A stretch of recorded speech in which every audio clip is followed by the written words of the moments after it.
Well, Jackie, hello. Hello, John. It's good to have a chance to have a chat. Thank you. And I think so often we're kind of rushing in and out of church or whatever, and we never get time to stop and talk. So just you and me and a few million people if they're watching somewhere. So that's good. It's good to hear. It's my time to shine. It's your time to shine, absolutely. Well, Jackie, you've been part of this church for such a long time now. Yeah. Tell us about what the child Jackie was like. The child Jackie was angelic. Angelic. So I'm told. No, really. No, I came to church when I came over here from the States when I was 3. So I've been coming to the church for many a year now. So when you were as a child, were you happy, outgoing child, do you think? I think I was always a very kind of nervous child. I always packed like plasters, bare socks, just in case you fell over or something. Yeah, I was always the one who kept the medicine cabinet well stocked. Do you think that was the inner nurse in you? Could well have been, yeah. Yeah. I think because I was an only child, I didn't really go out very much. If I went to the park, it was when Mum and I went out somewhere on the way home from the park. But I think, as a child, I think I was quite an outgoing kid. Always chit-chatting to anybody and everybody. Smiling, laughing, joking. Yeah. Always told off at school for talking too much. That was one of my greatest things in my report. She talks too much. And I still do. Yeah. So, you obviously, one of the big things with you is your career in nursing. Oh, yes. Tell us about how you ended up going into nursing. Well, when I was 17, I felt quite seriously ill. In a coma for 6 weeks I was. When I came out of that, I had to learn to read, write, walk and talk all over again. And then from there, I progressed into, I think I worked, I did many different jobs.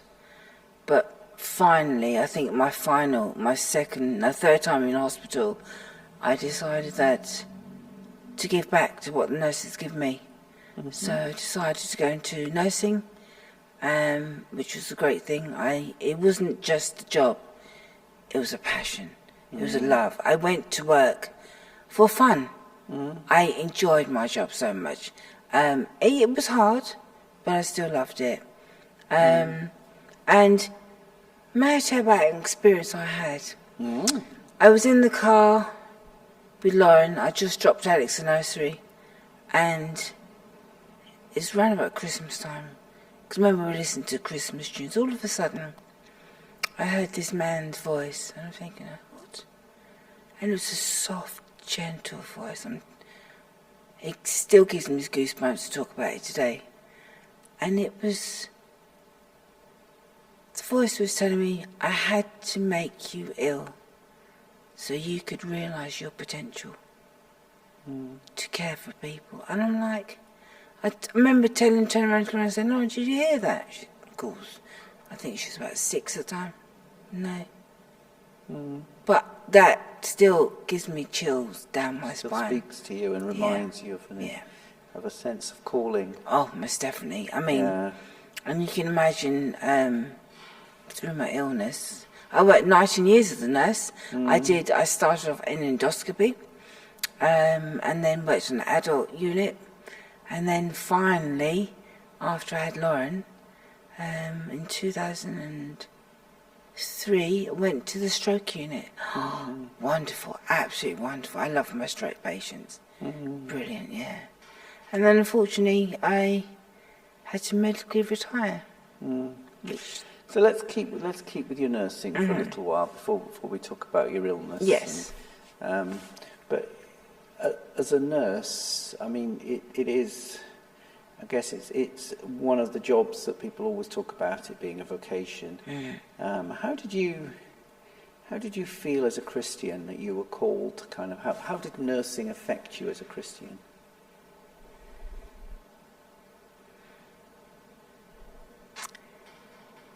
I think it made me care for all people, no matter what their religion was.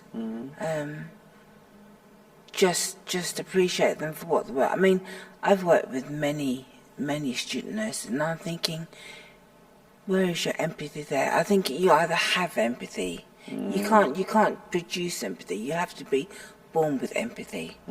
And it was.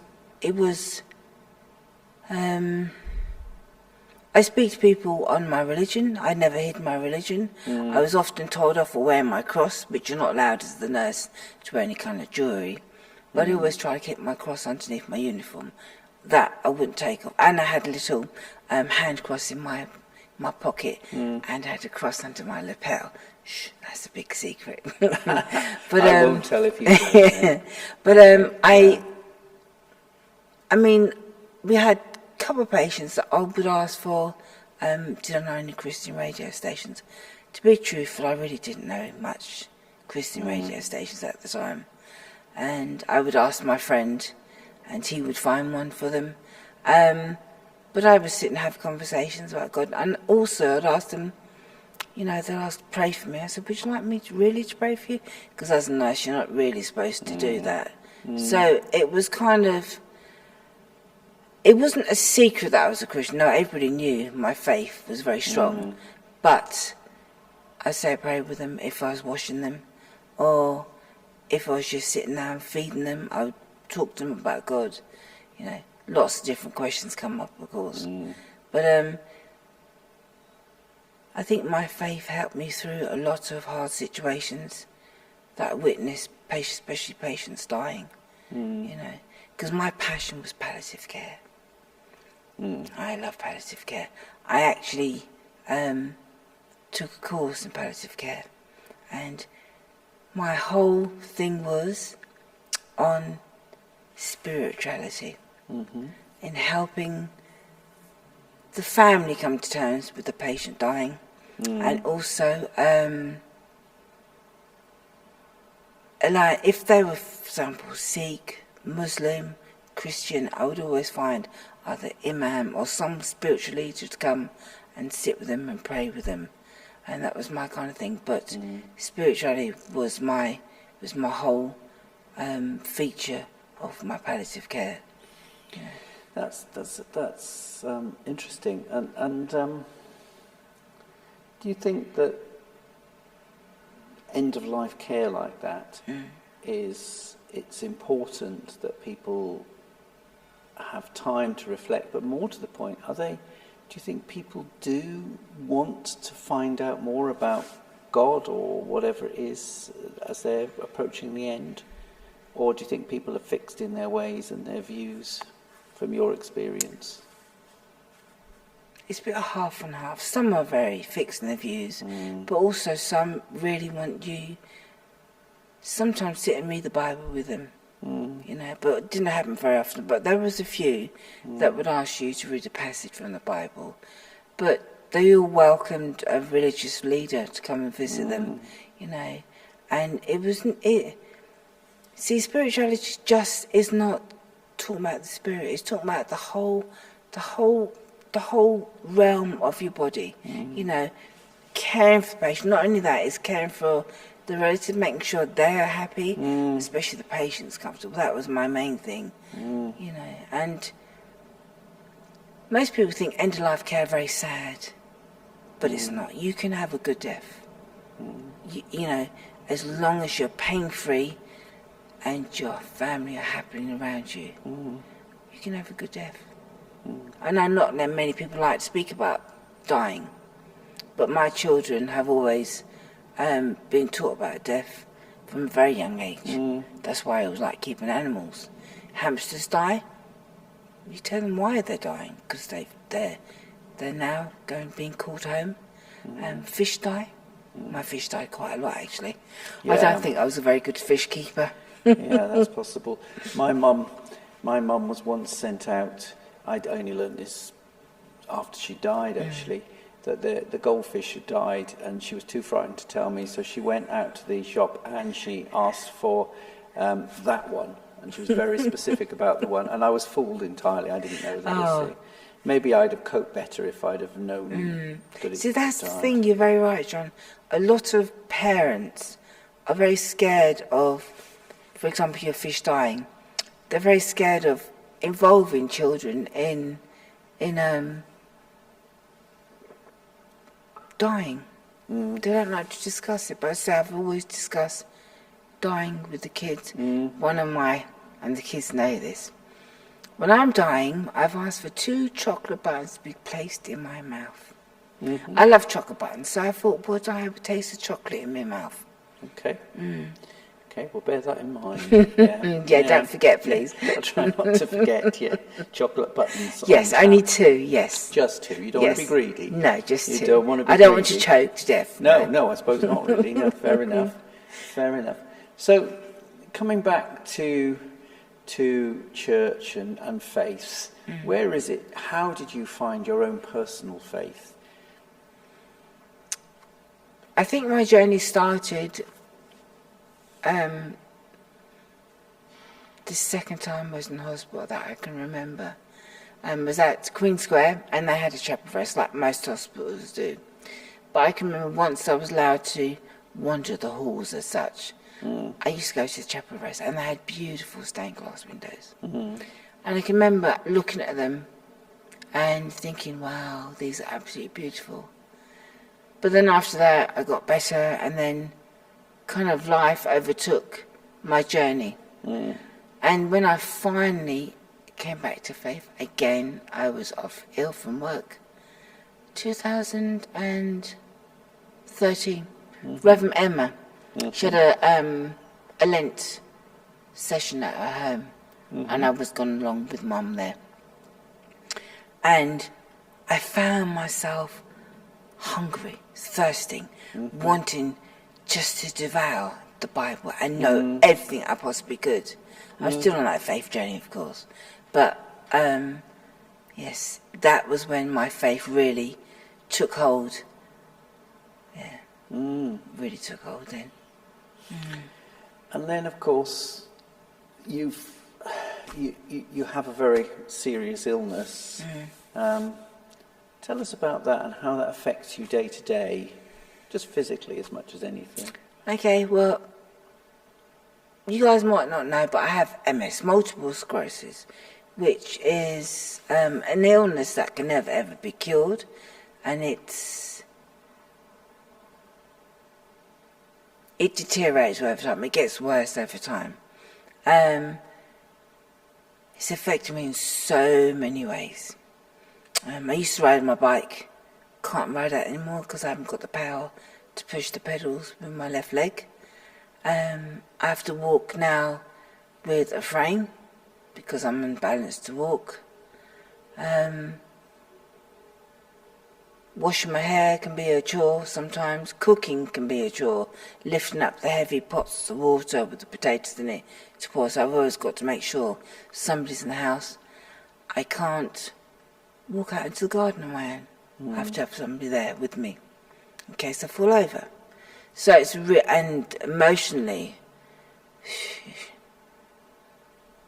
I think the emotions are one of the worst things. I've always been an emotional person, but MS makes it 1,000 times worse. But I try and get on and do things as best as possible.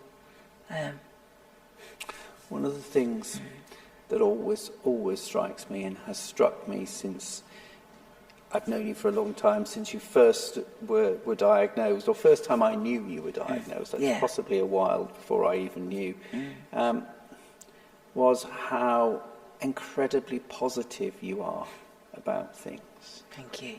How do you find the strength to be positive so much? Because there are many people out there, possibly with the same MS as you or any other condition, who absolutely just cannot keep going and they really struggle. How do you find the strength?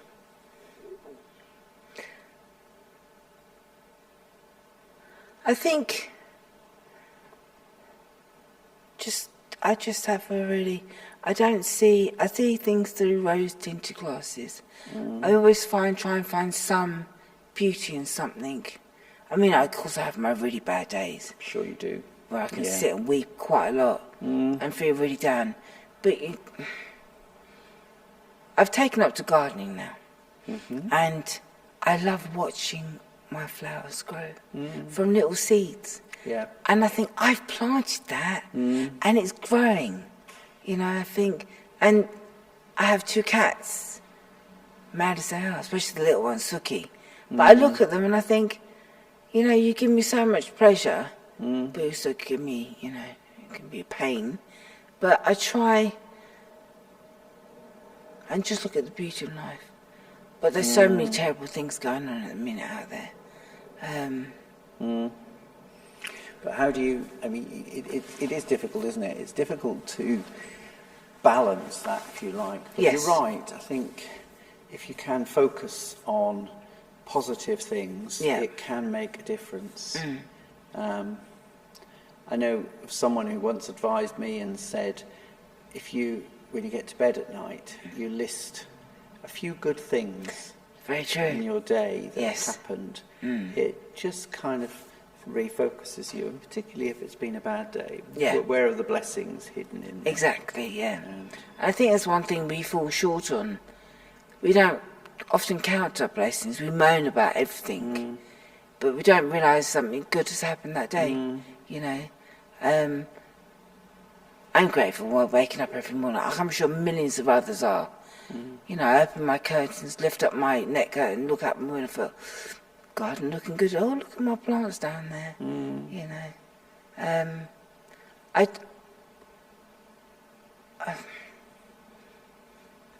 Where do you find hope? You find hope in the garden, obviously, in nature. You've mentioned the tough times. yeah. Where do you look for hope?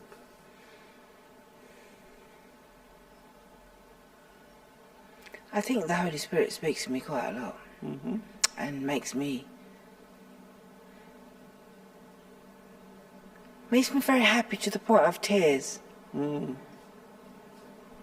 I don't know if you've experienced, John. Sometimes you're so overwhelmed with happiness that you cry, but it's not tears of sadness; it's tears of joy and happiness. I can remember sitting in my car when I was first off sick after dropping Lauren off to school, and just sitting there in absolute tears after listening to Premier Radio and just crying my eyes out for no apparent reason. Mum would phone me and make sure I'm alright, and I'd be on the phone babbling to her. What's the matter? Are you alright? Yes, Mum, I'm just so happy. Why are you crying? Because I'm so happy. You know. Yeah. But hope springs eternal. That's a good phrase. Does indeed. Does indeed. Yeah. And you've got 2 wonderful children. And that's a real blessing. It is indeed. I'm sure there are some challenges occasionally with Most them. definitely. But then it would be a very strange family not to be. It'd be very boring as well. It would be very boring. Yes. Yeah. So as you look to the future, I mean, obviously, you know you're carrying MS with you, and you're not going to be able to get rid of that. No. As you look to the future, you look around. Where do you see the hope in the world around you and in the church, perhaps? Take Ukraine, for example.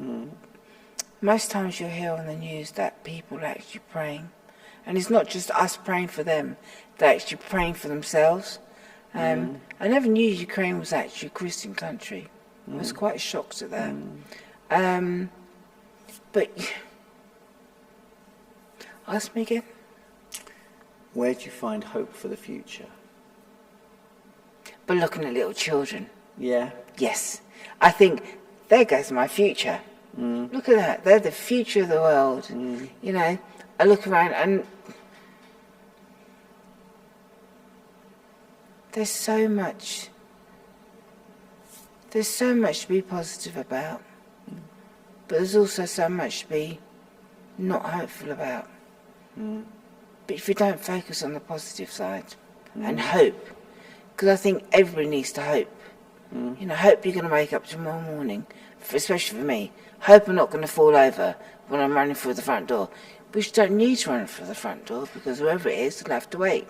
You know, you just have to look for hope in every little possible thing. You know, looking at the TV.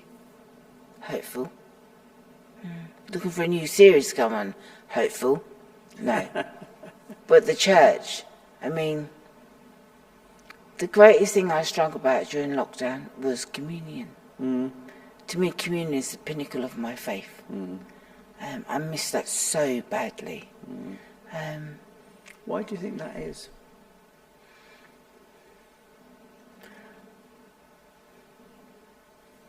I think because I know it's just a piece of bread and a bit of wine, not real wine. But for me, I'm actually taking in God, taking in Jesus' body. He's renewed my faith completely and utterly by having that bread and that wine. And I guess you're doing it as a group, not Yes. just on your own as well. Yes. Part of the thing we call church. Yeah. It's the fellowship, you know. And it was a bit scary to come back to church.